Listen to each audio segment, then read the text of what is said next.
Telugu digital media network లో political కేటగిరీలో number 1 కేవలం 72 గంటల్లో 1,50,00,000 వ్యూస్ పైగా పాపులర్ టీవీ నెట్వర్క్. ఇప్పుడు రఘురామకృష్ణంరాజు వైసీపీ ఎంపీగా ఉన్నారు. ఇప్పుడేమో ఆయన రెబెల్‌గా ఉన్న పరిస్థితి. ఒకవేళ ఆయన బయటకొస్తే ఎట్లా ఉండే అవకాశం? టీడీపీగానా లేకపోతే వైసీపీ ఎంపీగా పోటీ చేసే అవకాశం ఉందా? పార్లమెంట్ రద్దయ్యే 34 రోజుల ముందు రాజీనామా చేశారు. ఇప్పుడు ఎంపీగా లేరు, రాజీనామా చేశారు. ఓకే.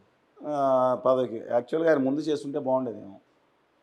కనీసం మిగతా పార్టీలో బీజేపీలో చేరినా సరే అక్కడికి ఆంధ్రప్రదేశ్కి వస్తే ఎవరు అరెస్ట్ చేస్తారు? బీజేపీ వాళ్ళని అరెస్ట్ చేసి దమ్ముందా? ఆ ప్రాంత ప్రజలకి ఎంపీ లేకుండా పోయాడు. నాకు అది జగన్మోహన్ రెడ్డి గారి దుర్మార్గాలను కానివ్వండి, లేకపోతే ఈయన ఇప్పుడు ఆంధ్రప్రదేశ్లో తెలంగాణ మూమెంట్ జరుగుతున్నప్పుడు ఎంతటి తీవ్ర భావోద్వేగాల మధ్యన, ఉద్యమాల మధ్యన, బెదిరింపుల మధ్యన మేమందరం తిరగలా. తెలంగాణలో అన్ని ప్రాంతాలకు వెళ్ళి వచ్చాం. ఎన్ని బాధలు గన్మెన్స్ తర్వాత ఇచ్చారు నాకు. ఓకే. 4 గన్మెన్స్ తర్వాత ఇచ్చారు. ముందర నిలబడి ప్రజల కోసం కలిసి పనిచేయాలి కదా.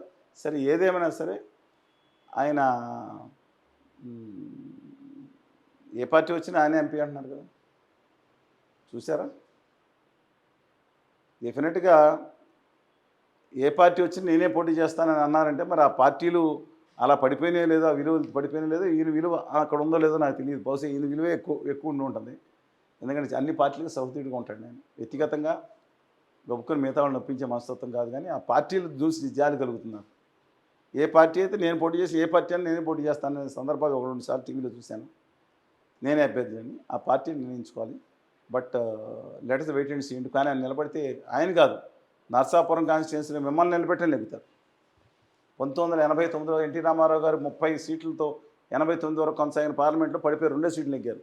ఒకటి ఇప్పుడు ఎత్తేసిన బొబ్బిలి నియోజకవర్గం కెంపూరు రామచంద్రరావు గారు, 2వ నర్సాపురం. అంత తెలుగుదేశం పార్టీకి అంత బలీయమైన స్థానం. మన కూడా వారు నెగ్గింది కూడా 40,000 లోపే. మిగతా అదే స్థానానికి 1,00,000-2 లక్షల మెజార్టీ వస్తే 40,000 లోపుతో నెగ్గారు ఆయన. నాగబాబు గారికి కూడా 2 లక్షల పైన ఓట్లు వచ్చి, పైచీలకు ఓట్లు వచ్చింది. అందువల్ల డెఫినెట్గా సునాయాసంగా ఎవరు నిలబడి నెగ్గుతారు? రఘురామకృష్ణరాజు గారు అయితే కొంచెం ఎక్కువ.